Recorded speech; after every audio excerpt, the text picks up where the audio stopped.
Mon mari a insisté pour un défi, d'échange de rôle, de 5 jours. Ta vie est trop facile, a-t-il dit. J'ai éclaté de rire, et il a eu l'air perplexe. Puis j'ai répondu, avec plaisir.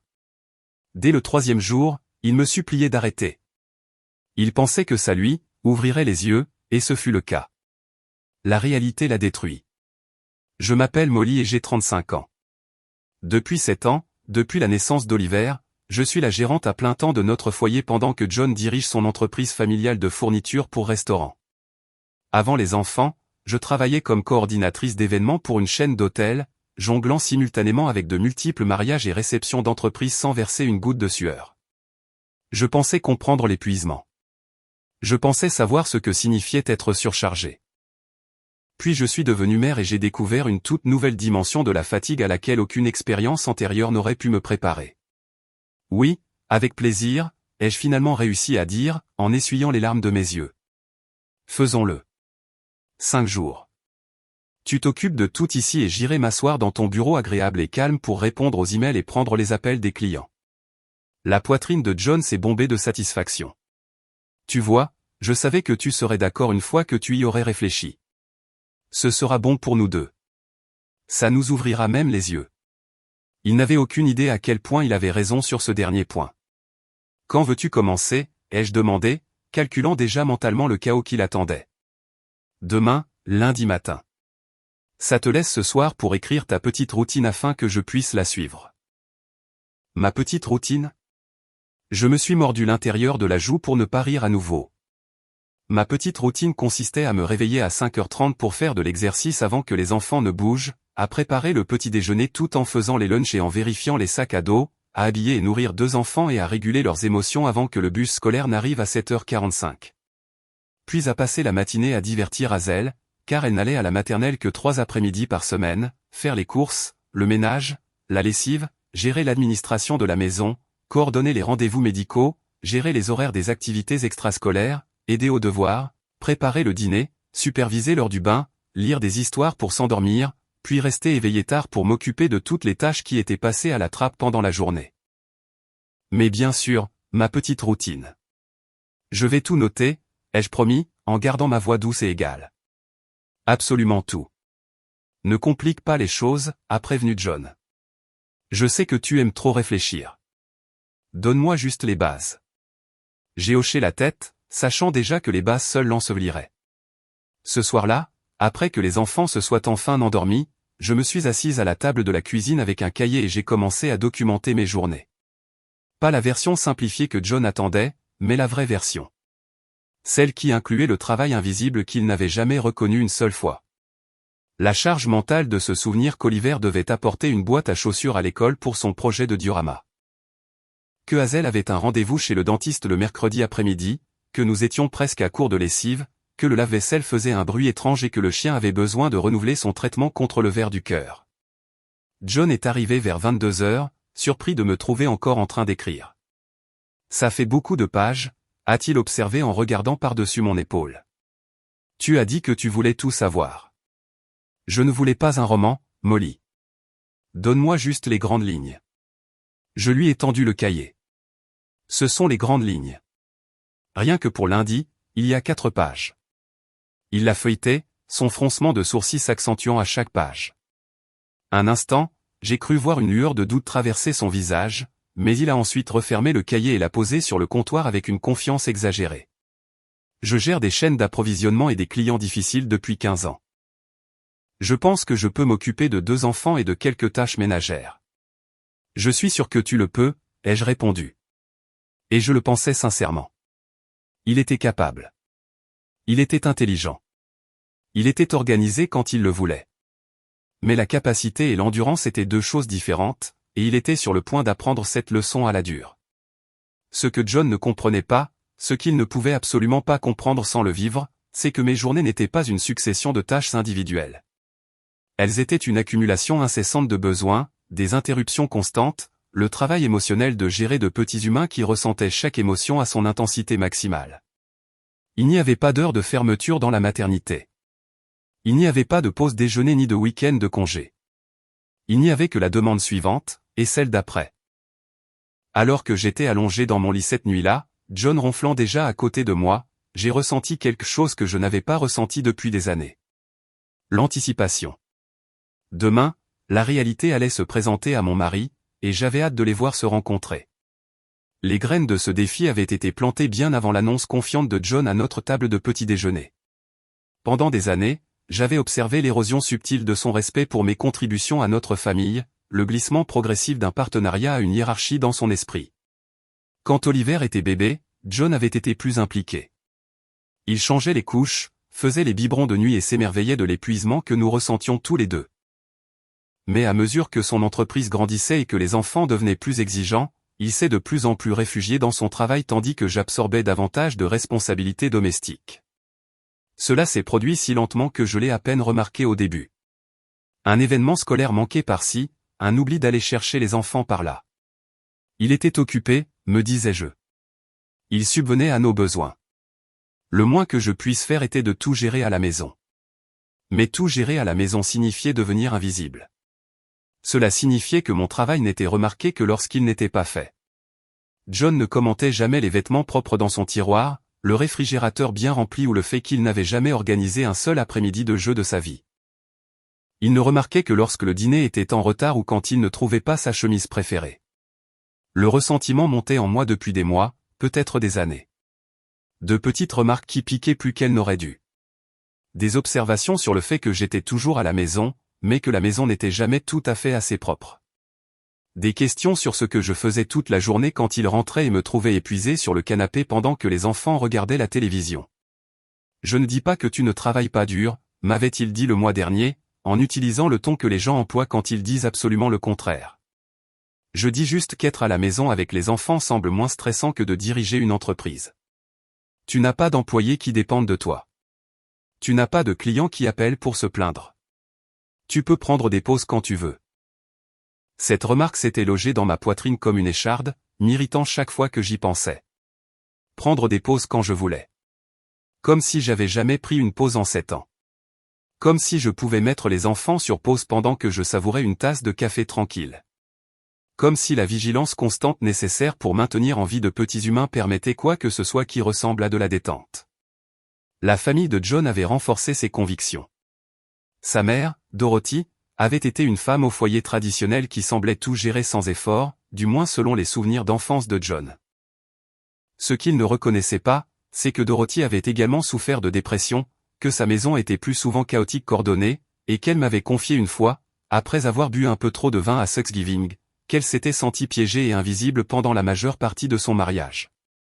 Mais John avait transformé sa mère en une mythologie, l'utilisant comme preuve que la gestion d'un foyer était simplement une question d'attitude et d'organisation. Ma propre mère, Clara, avait travaillé à plein temps tout au long de mon enfance, et je l'avais vue lutter pour équilibrer carrière et famille. Elle avait été constamment épuisée, tiraillée dans trop de directions, ne se sentant jamais à la hauteur dans aucun de ses rôles. Quand j'ai choisi de rester à la maison avec mes enfants, elle m'a soutenu mais m'a aussi prévenu. Assure-toi qu'ils voient ton travail, m'avait-elle dit. Assure-toi qu'ils comprennent ce que tu apportes, car il est facile pour eux de l'oublier quand ils n'ont pas à le faire eux-mêmes. Je n'avais pas assez bien suivi son avertissement. Et maintenant, nous en étions là. John croyait sincèrement que ma vie était plus facile que la sienne. Il s'était convaincu que pendant qu'il luttait contre le stress de la gestion d'une entreprise, je profitais de journées tranquilles avec nos adorables enfants. Le problème avec le travail invisible, c'est qu'il reste invisible jusqu'à ce qu'il cesse d'être fait. Jusqu'à ce que le linge s'accumule, qu'il n'y ait plus de nourriture dans le réfrigérateur et que personne ne sache où rien ne se trouve. Alors, soudain, tout le monde le remarque. Alors, soudain, mon travail devient très visible. J'ai passé le dimanche à me préparer pour ma semaine au bureau de John. J'ai préparé 5 tenues, tout organisé pour que les besoins des enfants soient évidents, et j'ai résisté à l'envie de pré-cuisiner des repas ou de faire un nettoyage supplémentaire. Si John voulait prouver qu'il pouvait gérer ma vie, il la gérerait exactement comme moi, en partant de zéro chaque jour. Tu as l'air excité par ça, a observé John alors que je préparais un petit sac pour le bureau. Je pensais que tu serais plus nerveuse à propos de l'entreprise. J'ai hâte d'avoir du calme, ai-je admis honnêtement. Une journée entière où personne ne me demande un encas ou ne pleure parce que sa chaussette est bizarre. Il a ri comme si j'avais fait une blague. Les enfants ne sont pas si exigeants. Il faut juste être ferme avec eux. Être ferme avec eux. 4 mots simples qui révélaient à quel point il comprenait peu de choses. Être ferme avec une enfant de 4 ans en pleine crise parce que sa banane s'est cassée, c'était comme être ferme avec la météo. Ça ne répondait pas à la fermeté. Ça répondait à la patience, à la distraction et à la capacité de rester calme alors que votre système nerveux vous hurlait de fuir. Tu t'en sortiras très bien, lui ai-je dit en lui tapotant le bras. Suis juste le cahier. Je n'aurai pas besoin du cahier. C'est intuitif une fois qu'on a pris le rythme. Bien sûr que ça l'est. Hazel est entrée dans notre chambre, traînant son lapin en peluche par une oreille. Maman, je veux du jus. Papa va être aux commandes à partir de demain, ai-je expliqué. Il va faire tout ce que je fais d'habitude. Elle a regardé John avec un scepticisme que seul une enfant de 4 ans pouvait exprimer. Mais papa ne sait pas où est le jus. Je sais où est le jus, a protesté John. Où, a exigé Hazel. John a marqué une pause. Dans le réfrigérateur. Quelle étagère? Il m'a regardé pour de l'aide. J'ai haussé les épaules. Je le trouverai, a-t-il finalement dit. Hazel a secoué la tête lentement. Maman le met dans ma tasse spéciale. La violette avec les papillons. Pas la bleue. La bleue a une fissure. Je peux m'occuper d'une tasse de jus. Et tu dois le diluer, moitié jus, moitié eau, sinon j'ai mal au ventre. Et l'eau doit être à température ambiante, pas froide. L'expression confiante de John a vacillé de manière presque imperceptible. C'est très spécifique. Ce sont ses exigences, ai-je confirmé. Elles changent chaque semaine, parfois chaque jour. Tu t'adapteras. Ce que je ne lui ai pas dit, c'est que les préférences de Hazel en matière de jus étaient la partie la moins compliquée de ses soins. Attends qu'il découvre ses sensibilités vestimentaires, son rituel rigide du coucher, son effondrement émotionnel complet lorsque les choses ne se passaient pas dans le bon ordre. Attends qu'Oliver ait besoin d'aide pour ses devoirs de maths pendant que Hazel réclamait simultanément de l'attention, que le chien se mettait à aboyer après le facteur et que quelque chose brûlait sur la cuisinière. Attends que la vraie vie lui arrive. Le lundi matin est arrivé avec le chaos que j'avais anticipé, mais que John n'avait pas prévu. Je me suis réveillé à 5h30 comme d'habitude, mais au lieu de commencer ma routine, j'ai pris une douche tranquillement, je me suis habillé pour le bureau et je me suis assise à la table de la cuisine en buvant mon café pendant que John se dépêchait d'interpréter mon cahier. Que signifie le tenue de rechange dans le sac à dos, a-t-il demandé, tournant les pages frénétiquement. Oliver a parfois des accidents à l'école, des problèmes sensoriels. Il devient anxieux et n'arrive pas aux toilettes à temps. Il y a un ensemble de vêtements de rechange dans son sac à dos au cas où ça arriverait. Oliver a des accidents? Il a 7 ans. Ça arrive quand il est stressé. La conseillère scolaire est au courant. Si ça arrive, ils t'appelleront toi au lieu de moi aujourd'hui. Le visage de John a légèrement pâli. Tu ne m'as jamais dit ça. Tu n'as jamais demandé. Hazel est apparue dans l'encadrement de la cuisine, portant un tutu par-dessus son pyjama et une botte de pluie. Papa, je veux mon petit déjeuner. Pas la bouillie d'avoine. L'autre bouillie d'avoine. Il y a plus d'un type de bouillie d'avoine? Le genre avec des dinosaures et des œufs qui éclosent quand on verse l'eau chaude. John m'a regardé, impuissant. J'ai montré l'étagère du haut du garde-manger, derrière la bouillie d'avoine ordinaire. Et l'eau doit être exactement à la bonne température, sinon les dinosaures se dissolvent avant d'éclore. Et puis elle pleure pendant 20 minutes. 20 minutes? Parfois 30. Oliver est entré à son tour, encore à moitié endormi. Maman, où est mon classeur de devoirs? Demande à ton père. C'est lui qui est aux commandes cette semaine. Oliver s'est tourné vers John avec une confusion visible. Papa, tu ne sais pas où est quoi que ce soit. Je vais le trouver. Donne-moi juste une minute. Mais il n'y avait pas de minute à donner. Le bus arriverait dans 45 minutes. Les deux enfants devaient manger, s'habiller, se brosser les dents et rassembler leurs affaires. Et John n'avait même pas encore commencé la bouillie d'avoine. J'ai rassemblé mes affaires et je me suis dirigé vers la porte. Le bus passe à 7h45. Ne sois pas en retard, sinon Oliver doit aller au bureau du directeur pour un billet de retard et il pleure parce qu'il pense qu'il a des ennuis. Attends, où vas-tu? À ton bureau. Tu te souviens, l'échange de rôles. Mais je n'ai pas encore compris comment gérer le matin. Moi non plus au début. Tu apprendras. Je lui ai envoyé un baiser. Bonne chance. J'ai conduit jusqu'au bureau de John, me sentant plus légère que je ne l'avais été depuis des années. L'entreprise était située dans une zone industrielle de la ville, un modeste bâtiment abritant son entrepôt et ses bureaux administratifs. Son entreprise de fourniture pour restaurants distribuait des équipements de cuisine et des produits en gros à des restaurants de tout le nord-ouest du Pacifique. C'était une entreprise solide, bâtie sur 15 ans de travail acharné. Quand je suis arrivé, son assistante Bethany a levé les yeux de son bureau avec surprise. « Molly, est-ce que tout va bien ? John et moi échangeons nos rôles pour la semaine. Il s'occupe des enfants et de la maison. Je m'occupe de l'entreprise. » Les sourcils de Bethany se sont levés presque jusqu'à la racine de ses cheveux. John s'occupe des enfants tout seul pendant 5 jours ? Elle a laissé échapper un sifflement bas. Je lui donne jusqu'à mercredi. C'est peut-être généreux. Je me suis installé dans le bureau de John et j'ai commencé à examiner son calendrier. Il avait 3 appels clients prévus pour la matinée, une réunion avec son chef d'entrepôt à midi, et plusieurs emails qui nécessitaient des réponses. Comparé à la gestion des besoins sensoriels d'une enfant de 4 ans tout en empêchant un enfant de 7 ans de fondre en larmes à cause de ses devoirs, cela semblait presque relaxant. Mon téléphone a vibré à 8h15. Un SMS de John. Où sont les brosses à cheveux ? J'ai répondu, placard du couloir, 2e étagère, dans le panier avec les élastiques. À 8h23, Oliver dit qu'il doit apporter quelque chose pour le montre et raconte. Tu n'as pas mentionné ça. J'ai répondu, c'est à la page 3 du cahier. Le jour du montre et raconte c'est mercredi, pas lundi. Il te teste. À 8h31, Hazel pleure parce que son toast a trop de beurre. J'ai répondu, gratte un peu et dis-lui que tu as arrangé ça. Elle l'acceptera. À 8h47, on a raté le bus. Je n'ai pas répondu à celui-là. Il devrait les conduire à l'école maintenant et se débrouiller avec les procédures de dépôt.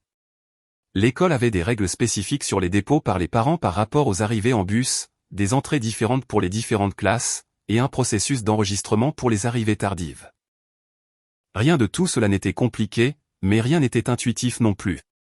C'était le genre de connaissances qui s'accumulaient après des années de répétition quotidienne, le genre de connaissances que John ne s'était jamais donné la peine d'acquérir parce que je m'en étais toujours occupé. Mon premier appel client s'est bien passé. Le propriétaire du restaurant devait recommander ses fournitures habituelles et avait quelques questions sur de nouvelles options d'équipement.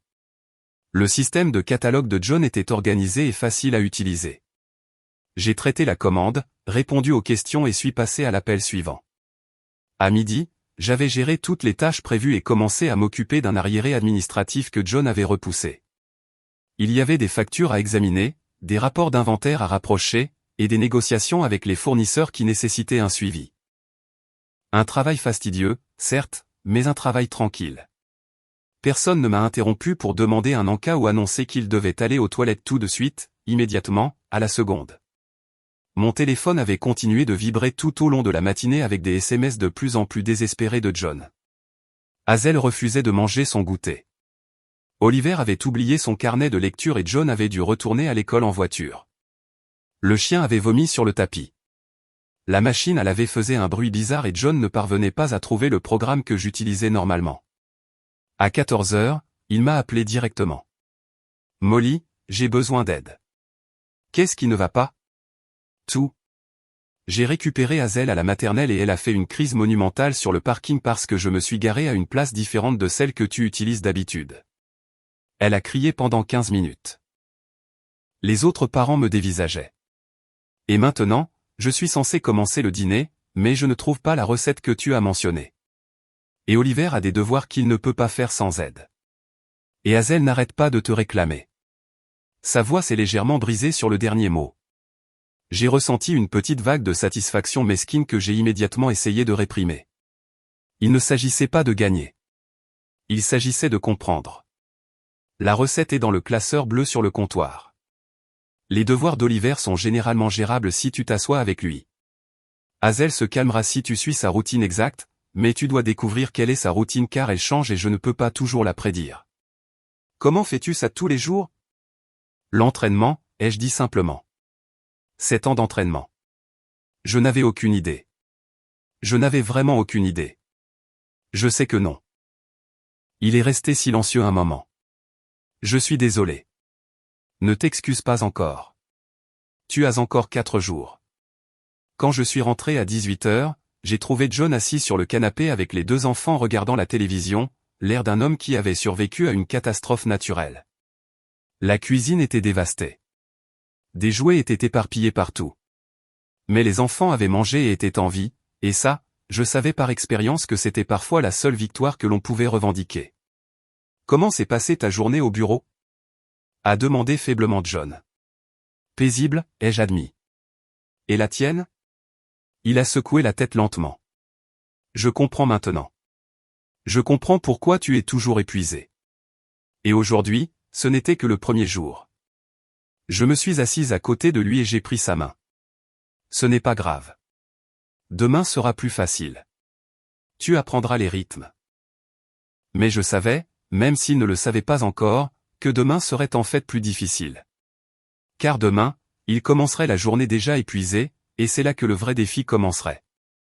Le deuxième jour a commencé avec Hazel se réveillant à 5h15 parce qu'elle avait fait un cauchemar à propos d'un monstre violet qui vivait dans le placard. Quand j'ai émergé de notre chambre à 6h, j'ai trouvé John assis par terre dans la chambre de Hazel, des cernes sous les yeux, essayant d'expliquer que les monstres n'étaient pas réels, tandis que Hazel insistait avec une certitude absolue que celui-ci l'était. Il a une fourrure violette, disait-elle, et ses yeux brillent et il mange des chaussettes. C'est pour ça que mes chaussettes disparaissent toujours. Les chaussettes disparaissent dans la lessive, dit John d'un air las. Non, le monstre les mange. Maman le sait. Je me suis appuyé contre l'encadrement de la porte, observant. Le monstre ne sort que lorsque les petites filles ne se rendorment pas, ai-je offert. Si tu fermes les yeux et que tu penses à des papillons, ils restent dans le placard. Hazel a réfléchi à cela. D'accord, mais papa doit d'abord vérifier le placard.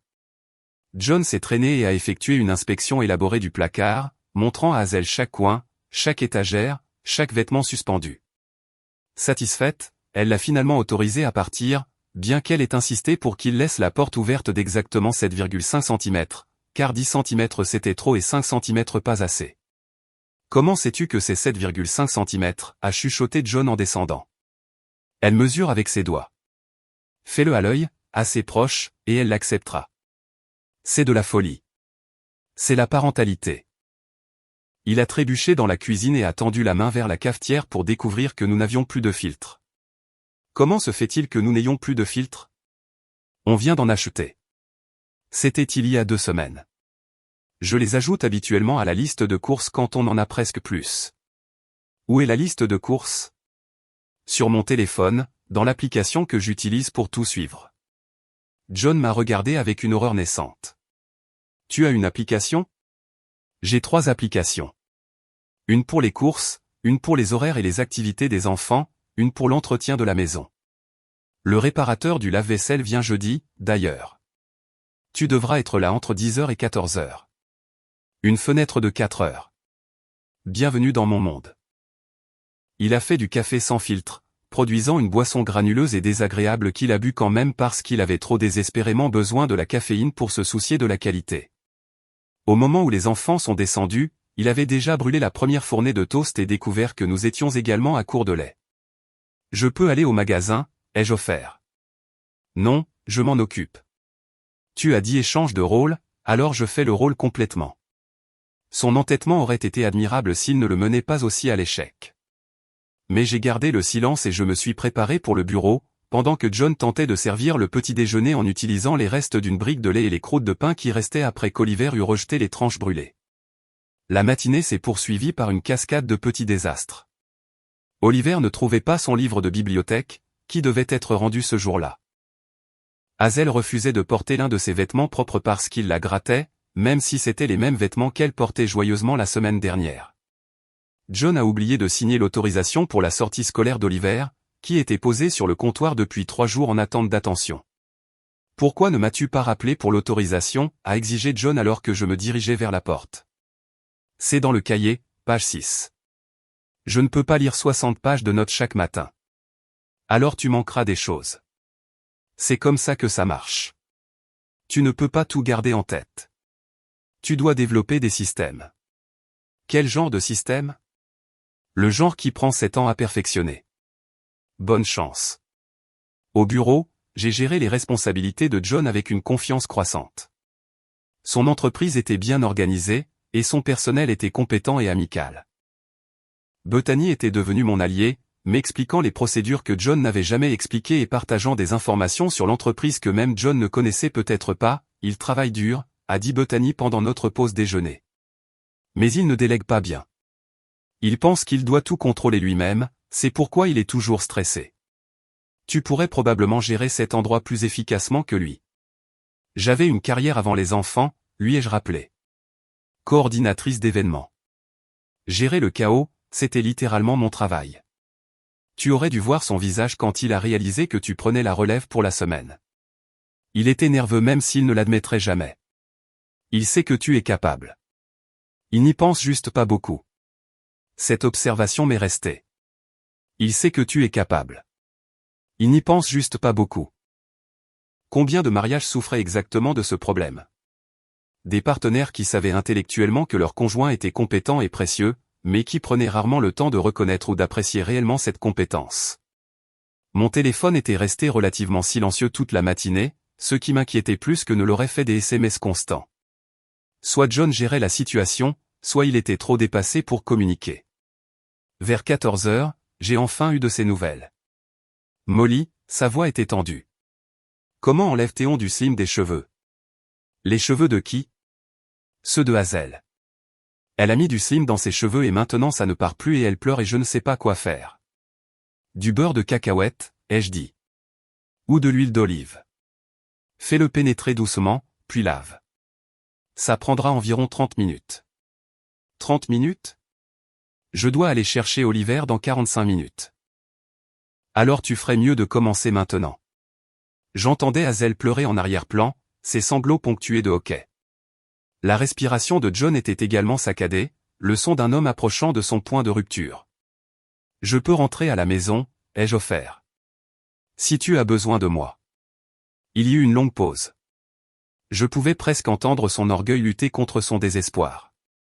Non, a-t-il dit, 5 jours. Je fais les 5 jours. D'accord. Appelle-moi si tu changes d'avis. Il a raccroché sans dire au revoir.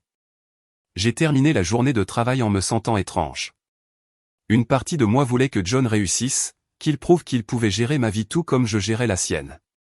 Mais une autre partie, une partie dont je n'étais pas fier, voulait qu'il échoue spectaculairement. Je voulais qu'il comprenne vraiment, ce que je faisais depuis 7 ans, pendant qu'il le qualifiait de facile. Quand je suis rentré ce soir-là, la maison ressemblait à une tornade. La vaisselle s'entassait dans l'évier. Le linge débordait des paniers. Les jouets couvraient toutes les surfaces, et au milieu de tout ça était assis John, fixant le mur d'un air vide, pendant que les 2 enfants regardaient des dessins animés avec le volume beaucoup trop fort. « Comment s'est passée ta journée ?» ai-je demandé prudemment. Il s'est tourné pour me regarder et j'ai vu quelque chose que je n'avais jamais vu auparavant dans ses yeux. Ce n'était pas seulement de l'épuisement, bien que ce fût certainement le cas. C'était de l'humilité. C'était la prise de conscience naissante qu'il s'était profondément, embarrassamment trompé. Je n'avais aucune idée, dit-il doucement. Je pensais comprendre, mais je n'avais absolument aucune idée. Je sais. Comment fais-tu ça, chaque jour? Je n'ai pas le choix. Les enfants n'arrêtent pas d'avoir besoin de choses juste parce que je suis fatigué. Il hocha lentement la tête. Je crois que je comprends enfin ça. Le 3e jour, c'est là que John a vraiment craqué. Ça a commencé à 5h45 quand Oliver a fait irruption dans notre chambre, annonçant qu'il avait vomi.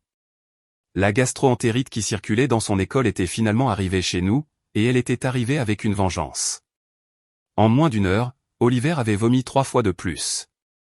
Hazel se plaignait que son ventre était bizarre, et John se tenait dans le couloir, l'air d'un homme qui avait vu l'apocalypse. Les deux? M'a-t-il demandé, la voix à peine un murmure. Ils vont tous les 2 être malades. Probablement. Ça se propage généralement vite dans une maison avec des enfants. Mais je ne peux pas m'occuper de 2 enfants malades tout en faisant tout le reste. Je le fais plusieurs fois par an. Il secoua lentement la tête. Non. Non. Il doit y avoir un autre moyen. On peut appeler ta mère? On peut engager quelqu'un? Je ne peux pas. Je ne peux littéralement pas, bienvenue au 3e jour, ai-je dit, pas méchamment. C'est le moment où tout s'effondre et où tu dois tout maintenir ensemble quand même. Je suis allé au bureau, même si une partie de moi voulait rester à la maison et aider. Mais John avait exigé 5 jours. Il avait insisté sur le fait que ma vie était facile, et si je venais le sauver maintenant, il n'apprendrait jamais la leçon qu'il avait si désespérément besoin d'apprendre. La matinée au bureau a été productive. J'ai traité des commandes, géré des litiges avec des fournisseurs, et j'ai même suggéré un système plus efficace pour le suivi des livraisons, que Bethany disait essayer de mettre en place depuis des mois. John dit toujours que nous n'avons pas le temps pour des changements, a-t-elle expliqué. Mais cela nous ferait en fait gagner du temps une fois mis en place. Mettons-le en place, ai-je décidé. J'ai le reste de la semaine. Voyons ce que nous pouvons améliorer. Pendant ce temps, mon téléphone est devenu une chronique de désastre. 8h15, Oliver a encore vomi dans le salon, sur le tapis. 8h47, Hazel a commencé à vomir aussi. Comment je nettoie 2 enfants en même temps? 9h23, le chien a mangé une partie du vomi avant que je puisse nettoyer, et maintenant il a vomi aussi. 10h14, à court de serviettes propres. Je ne peux pas faire de lessive parce que quelqu'un a besoin d'attention toutes les 5 minutes. 11h08, Oliver te réclame. Il n'arrête pas de pleurer et de demander où tu es. Ce dernier SMS m'a transpercé le cœur. Je voulais être là. Je voulais serrer mon fils dans mes bras, lui caresser les cheveux et lui dire que tout irait bien. Mais je savais aussi que ma présence à chaque fois qu'ils étaient malades avait contribué à la conviction de John que s'occuper d'eux était facultatif pour lui. Il devait apprendre qu'il pouvait aussi apporter du réconfort. J'ai répondu par SMS, dis-lui que tu l'aimes et que maman sera bientôt à la maison. Lis-lui une histoire. Laisse-le choisir. 11h42, il veut le livre de la chenille, mais je ne le trouve pas. 11h45, bibliothèque dans sa chambre. 3e étagère, derrière l'encyclopédie des dinosaures. 12h03, trouvé. Il s'est calmé. Hazel dort sur le canapé. Je n'ai rien mangé de la journée. 12h15, il y a des restes de soupe au fond du frigo, dans un récipient bleu. À 13h, John a appelé au lieu d'envoyer un SMS. Sa voix était à peine reconnaissable. Molly, je suis désolé. Pourquoi? Pour tout. Pour chaque fois que j'ai dit que ta vie était facile. Pour chaque fois que je n'ai pas apprécié ce que tu fais. Pour chaque fois que je suis rentré à la maison et que je me suis plaint de ma journée sans te demander comment s'était passée la tienne. John, ça fait 20 minutes que je suis dans la cuisine à essayer de savoir quoi faire à manger aux enfants, même si aucun d'eux n'a faim parce qu'ils sont malades. Et il y a du vomi sur 3 surfaces différentes que je n'ai pas eu le temps de nettoyer correctement. Et la machine à laver est pleine de draps sales que je dois lancer, mais je ne peux pas laisser les enfants seuls assez longtemps pour aller à la buanderie. Et je ne me suis pas douché depuis hier. Et je crois que je commence à tomber malade aussi. Et je ne me suis jamais senti aussi dépassé de toute ma vie. Il pleurait. Mon mari, qui se targuait de son sang-froid et de sa compétence, pleurait parce qu'il n'arrivait pas à trouver comment préparer le déjeuner pendant que 2 enfants malades réclamaient son attention. « Veux-tu abandonner ?» ai-je demandé doucement. « On peut arrêter le défi maintenant. Je vais rentrer à la maison et prendre le relais. » Un long silence. Je pouvais l'entendre respirer, entendre le son étouffé d'un enfant qui toussait en arrière-plan. « Non » a-t-il finalement dit. « Je dois finir ça. Je dois me prouver que je peux le faire. Même si je le fais mal. On n'a pas le droit d'arrêter d'être parent quand les choses deviennent difficiles. Tu n'as jamais abandonné. J'ai voulu abandonner de nombreuses fois. Mais tu ne l'as pas fait. Non, je ne l'ai pas fait. Alors moi non plus. J'ai senti quelque chose changer entre nous à ce moment-là. Pas exactement le pardon, car je n'avais pas encore entièrement catalogué tous mes griefs, mais la compréhension, la reconnaissance. John me voyait enfin, me voyait vraiment, peut-être pour la première fois de notre mariage. Il y a du ginger ale dans le frigo du garage, lui ai-je dit. Le ginger ale sans bulle, c'est bon pour les maux de ventre. Et il y a des sucettes glacées dans le congélateur. Ça les aidera à rester hydratés s'ils ne peuvent pas garder autre chose. Merci. De rien. Et John? Oui. Je suis fier de toi de ne pas abandonner. Quand je suis rentré ce soir-là, la maison était toujours un désastre, mais les 2 enfants étaient propres et se reposaient tranquillement.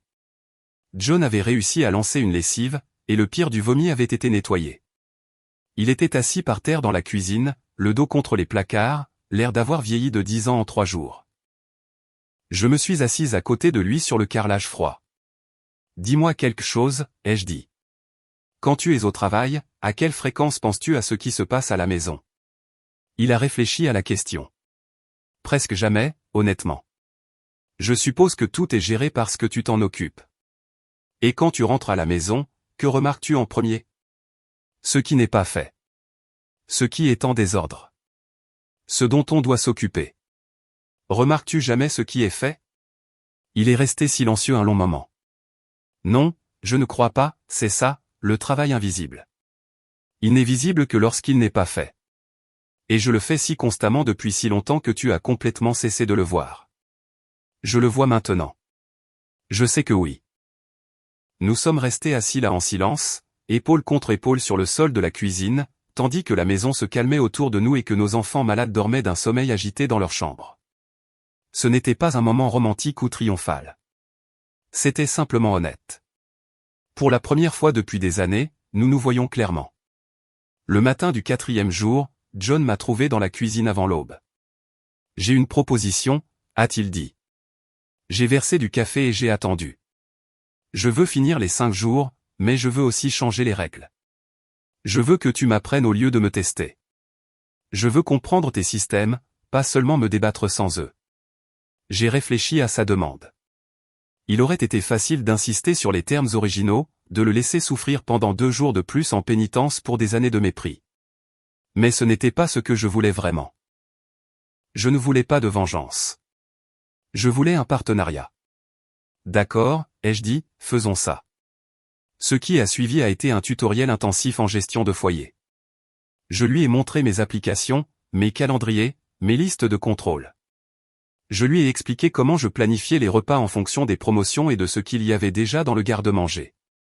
Je lui ai détaillé les horaires des enfants, leurs préférences, leurs déclencheurs, leurs besoins. Je lui ai appris à lire le langage corporel de Hazel pour déceler les signes d'une crise imminente et à reconnaître quand Oliver devenait anxieux avant même qu'il ne s'en rende compte lui-même. C'est plus compliqué que de gérer mon entreprise, a dit John à un moment donné, en regardant mon calendrier à code couleur. C'est un type de complication différent. Ton entreprise a des problèmes prévisibles. Les enfants en ont d'imprévisibles. Tu ne peux pas planifier un cauchemar, une gastro-entérite ou une peur soudaine de la couleur jaune. La couleur jaune? Hazel a traversé une phase. Ça a duré 2 semaines.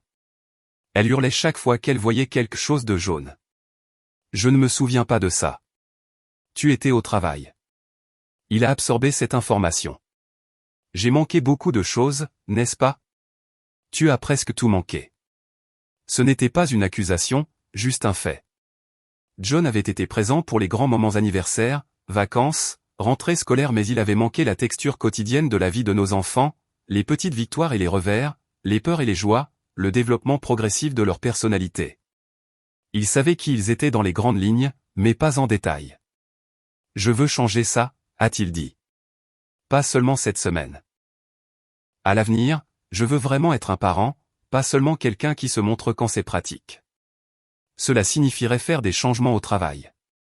Je sais. J'y ai pensé. Bethany pourrait en faire plus. Je pourrais mieux déléguer. Je me suis accroché au contrôle parce que je ne faisais confiance à personne d'autre pour faire les choses correctement. Mais en te regardant gérer les choses cette semaine, j'ai réalisé que d'autres personnes peuvent faire ces tâches aussi bien que moi. Peut-être même mieux. Je n'ai pas pu cacher ma surprise. Tu penses que je fais du bon travail? Bethany dit que tu as mis en place des améliorations que je résistais à faire depuis des années. Elle dit que le bureau fonctionne plus fluidement qu'il ne l'a fait depuis des mois. Ce n'est pas difficile quand personne ne t'interrompt toutes les 3 minutes. C'est exactement ce que je veux dire. Mon travail a des systèmes de soutien intégrés, des employés, des procédures, des responsabilités définies. Ton travail n'a rien de tout ça. Tu es l'employé, la manager et tout le système de soutien à la fois. Il commençait enfin à comprendre. Après 3 jours et demi à se noyer dans ma réalité, il comprenait enfin ce que j'essayais de lui dire depuis des années. Le reste du 4e jour s'est déroulé plus tranquillement. Les 2 enfants se remettaient de leur gastro-entérite, bien qu'ils fussent encore grincheux et exigeants en matière d'attention. John a géré la situation avec plus de patience qu'auparavant, s'appuyant sur la compréhension qu'il avait acquise plutôt que sur la frustration qu'il avait ressentie. Quand Hazel a eu une petite crise à propos de son goûter de l'après-midi, il ne s'est pas affolé.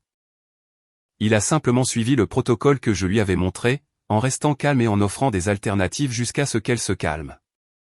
J'ai remarqué quelque chose, m'a-t-il dit ce soir-là. Quand je reste calme, ils se calment plus vite. Quand je suis stressé, ils deviennent plus stressés. Les enfants sont des miroirs émotionnels. Ils reflètent ce que nous ressentons. Pourquoi personne ne m'a dit ça avant? J'ai essayé. Ta mère a essayé. Tu n'étais pas prêt à l'entendre. Il a hoché la tête, acceptant la critique. J'étais un idiot. Tu étais confiant. Il y a une différence. Pas une grande. Le 5e jour est arrivé avec un sentiment d'anticipation. John avait survécu au défi, mais pas de la manière dont il l'avait prévu. Il n'avait pas prouvé que mon travail était facile. Il avait prouvé le contraire, de manière approfondie et complète. Et ce faisant, il avait transformé quelque chose en lui. Je ne veux pas que l'échange de rôles se termine, a-t-il dit au petit déjeuner. Je veux dire, je dois évidemment retourner au travail, mais je ne veux pas que les choses redeviennent comme avant. Que veux-tu à la place?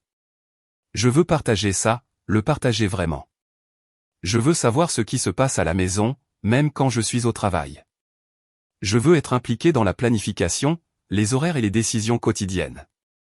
Je veux que les enfants viennent me voir aussi facilement qu'ils viennent te voir. Ça prendra du temps. Ils sont habitués à ce que je sois le parent par défaut. Alors nous allons changer le défaut, à partir de maintenant. J'ai senti les larmes me monter aux yeux, non pas de tristesse ou de frustration, mais de soulagement. Pendant 7 ans, j'avais porté un fardeau invisible qui s'était alourdi chaque année à mesure que le mépris de John s'accumulait. Et maintenant, enfin, il tendait la main pour aider à le porter. Je n'ai pas besoin que tu sois parfait, lui ai-je dit.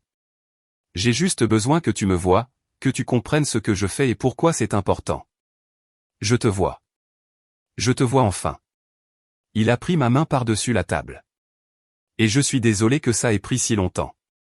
Ne t'excuse pas, fais simplement mieux. Je le ferai. Je le promets. C'était une promesse simple, le genre que les couples mariés se font tout le temps. Mais celle-ci semblait différente. Celle-ci avait été méritée par 3 jours d'épuisement et 2 jours d'apprentissage. Celle-ci venait d'un lieu de compréhension sincère plutôt que d'une obligation creuse. Je l'ai cru. Les changements ont commencé immédiatement. Le lundi suivant la fin de notre échange de rôles, John a annoncé au petit déjeuner qu'il restructurait son horaire de travail. Au lieu de partir à 7 heures et de rentrer à 18 heures ou plus tard, il commencerait à 8 heures après avoir aidé à la routine du matin et terminerait à 17 heures pour être à la maison pour le dîner et le coucher. Et l'entreprise, ai-je demandé, surprise par la spécificité de son plan. Bethany prend en charge les appels clients du matin. Je délègue les réunions de l'après-midi avec les fournisseurs à Derek, mon chef d'entrepôt. Et j'embauche un assistant à temps partiel pour gérer l'arriéré administratif afin que je puisse me concentrer sur les choses qui nécessitent réellement mon attention. Ce sont beaucoup de changements. Ce sont des changements qui auraient dû être faits depuis longtemps. J'étais un goulot d'étranglement dans ma propre entreprise parce que je ne pouvais pas lâcher le contrôle. Mais te voir gérer les choses cette semaine m'a fait réaliser que d'autres personnes peuvent faire ces tâches aussi bien que moi. Peut-être même mieux. Les enfants ont remarqué la différence immédiatement. Ce premier matin, quand John s'est assis à la table du petit déjeuner au lieu de se précipiter dehors avec une tasse de café à emporter, Oliver l'a regardé avec confusion. « Tu es malade, papa ? » ?»« Non. Je vais juste au travail un peu plus tard maintenant. »« Tous les jours ? » ?»« Tous les jours. » Le visage d'Oliver s'est illuminé d'un sourire qui m'a fait mal au cœur. Son père lui avait-il vraiment manqué à ce point qu'un simple petit déjeuner ensemble ressemblait à une occasion spéciale ? N'avais-je pas remarqué comment l'absence de son père l'avait affecté ? « Je veux m'asseoir à côté de papa, » a annoncé Hazel, traînant sa chaise plus près de celle de John. « Papa, tu peux couper ma crêpe ? » Maman la coupe mal. Je ne la coupe pas mal, ai-je protesté. Tu fais des carrés. Je veux des triangles. John a soigneusement coupé sa crêpe en triangles pendant que Hazel supervisait chaque coupe avec une concentration intense. C'était un si petit moment, si insignifiant dans le grand ordre des choses, mais cela signifiait tout. John se montrait présent dans les petites choses qui, additionnées, constituent une enfance. Les semaines suivantes ont apporté d'autres changements. John a pris en charge les courses, en utilisant l'application que je lui avais montrée et en ajoutant des articles à notre liste partagée tout au long de la semaine. Il a assisté à la conférence parents-professeurs d'Oliver pour la première fois. Il a appris le rituel du coucher de Hazel et l'a exécuté avec seulement des modifications mineures qu'elle a acceptées à contre-cœur. Papa lit les voix différemment, s'est-elle plainte un soir après que John l'eut mise au lit. Différent n'est pas mal, lui ai-je rappelé. Elle a réfléchi. D'accord, mais sa voix d'ours est ridicule. Dis-lui comment tu la veux. Je l'ai fait. Il a dit que sa voix est sa voix et que je dois l'accepter. J'ai souri. John posait des limites, tenant tête aux exigences d'une enfant de 4 ans. C'était une progression. Ma propre vie s'est épanouie de manière que je n'avais pas prévue. Avec John qui en faisait plus à la maison, j'avais du temps pour des choses que j'avais abandonnées des années auparavant. J'ai recommencé à courir, juste 3 matins par semaine, mais c'était suffisant pour rappeler à mon corps qu'il pouvait faire plus que porter des enfants et plier du linge. J'ai renoué avec des amis que j'avais négligés, en programmant des cafés et en m'y tenant, et j'ai réfléchi à ma carrière. Pour la première fois depuis la naissance d'Oliver, j'ai sérieusement réfléchi à ce que je voulais faire professionnellement. Tu étais doué pour diriger l'entreprise, a dit John un soir où j'ai mentionné cela. Bethany a dit que tu avais des idées qui pourraient élargir notre base de clients. As-tu envisagé d'y travailler à temps partiel? Peut-être. Tu m'offres un emploi. Je t'offre un partenariat. Un partenariat égal dans l'entreprise et à la maison. Le mot partenariat m'a frappé différemment qu'il ne l'aurait fait un mois plus tôt.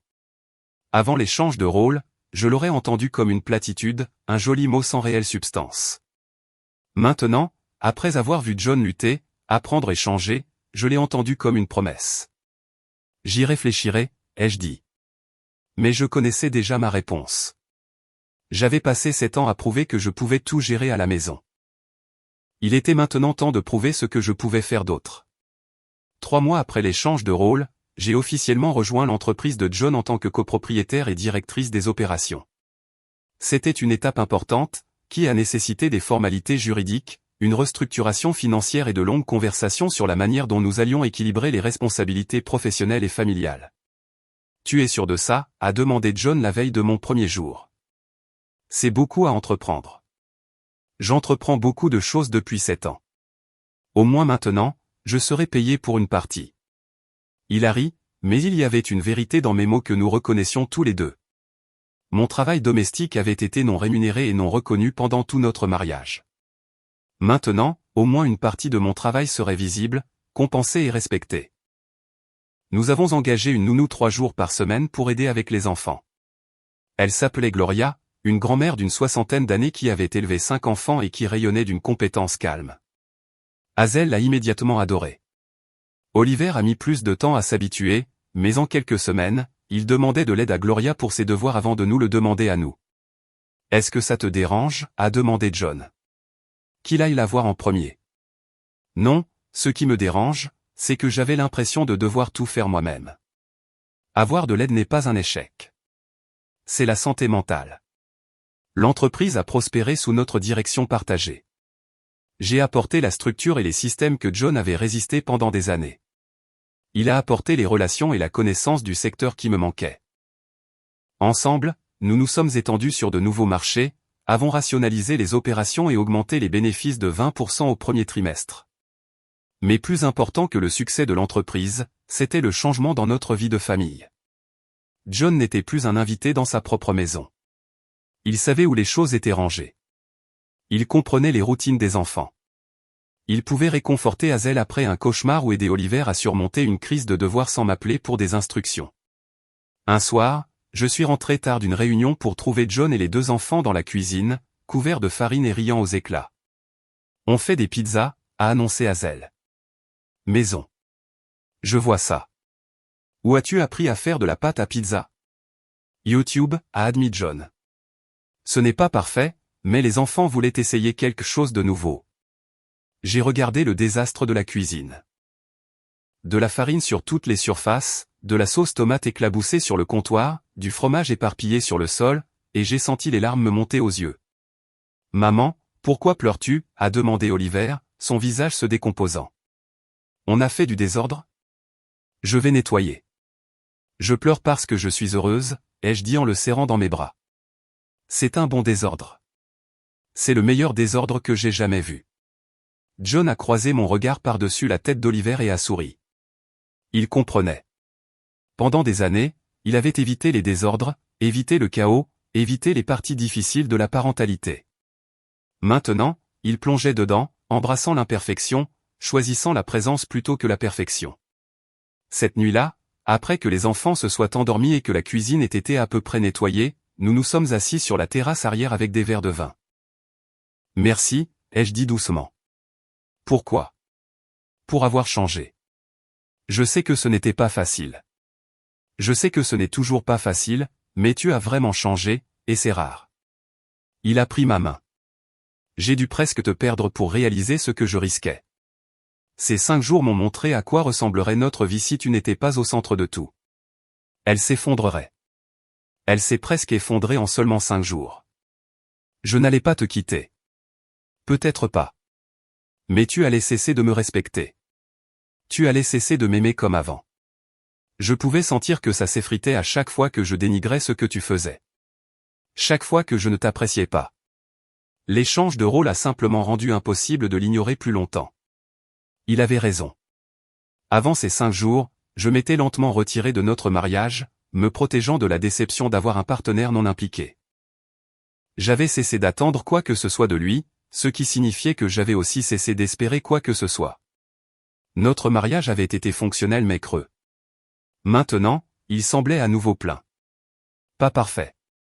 Nous nous disputions encore, nous nous frustrions encore l'un l'autre, nous avions encore des jours où le partenariat ressemblait plus à une lutte qu'à une collaboration. Mais la fondation était différente. Nous construisions sur un respect mutuel au lieu du ressentiment. Je t'aime, lui ai-je dit. Je n'étais pas sûr de le faire encore avant, mais je le fais maintenant. J'aime la personne que tu deviens. Je t'aime aussi. Et j'aime la personne que tu as toujours été, même quand j'étais trop aveugle pour le voir.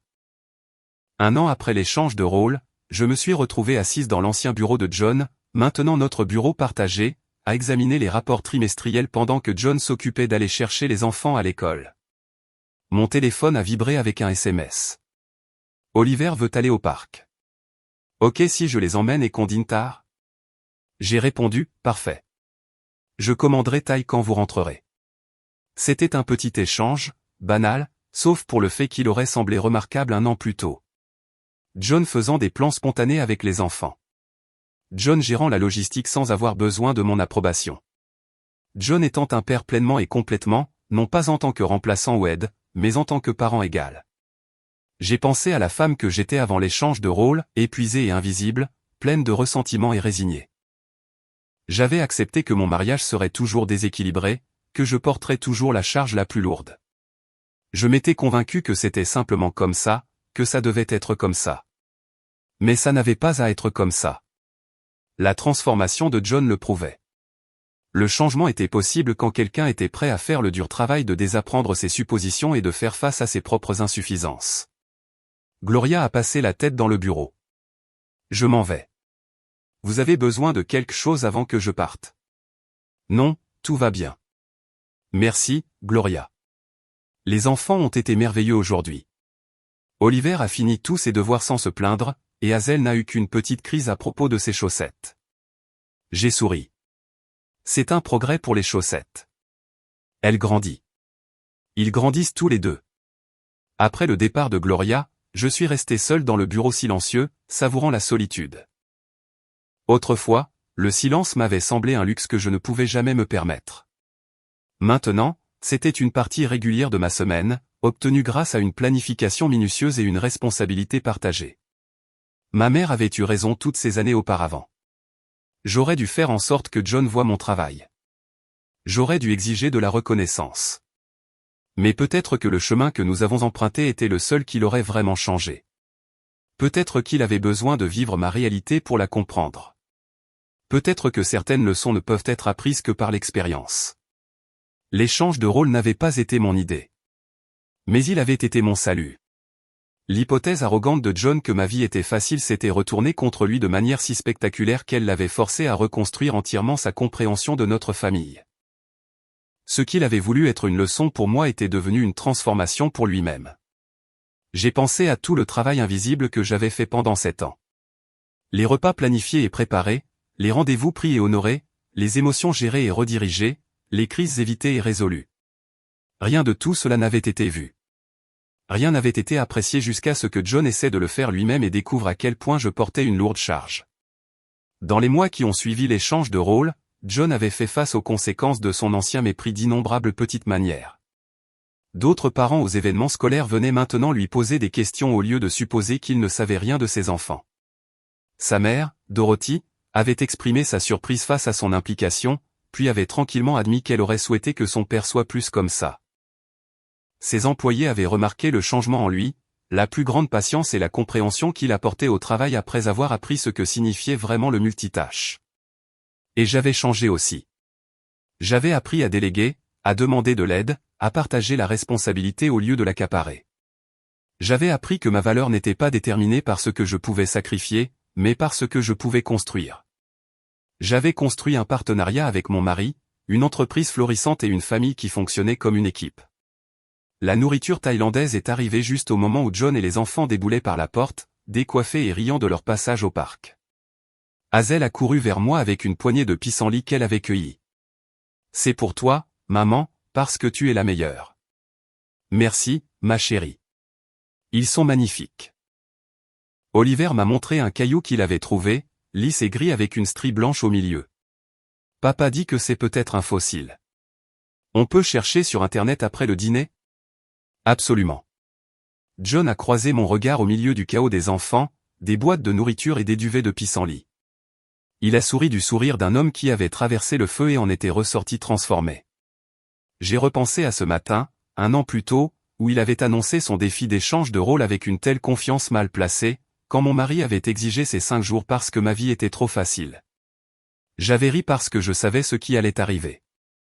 Dès le 2e jour, il m'avait supplié d'arrêter, submergé par la réalité qu'il avait si fièrement méprisée. Et maintenant, 1 an plus tard, nous avions construit quelque chose que ni l'un ni l'autre n'aurait pu imaginer à partir des décombres de son arrogance et des fondations de son humilité. Il s'est avéré que 5 jours étaient vraiment une révélation, mais pas de la manière dont il s'y attendait. En repensant à tout cela, j'ai réalisé que l'échange de rôle avait été la meilleure chose qui soit arrivée à notre mariage. Non pas parce que John a souffert, bien qu'il l'ait certainement fait. Non pas parce qu'on m'a donné raison, bien que ce fût certainement le cas, mais parce que cela nous a forcés à nous voir clairement, à démanteler nos suppositions et à reconstruire notre partenariat sur la vérité au lieu de la mythologie. Le défi qui était censé m'humilier l'avait humilié à la place, et ce faisant, il nous avait sauvés tous les deux.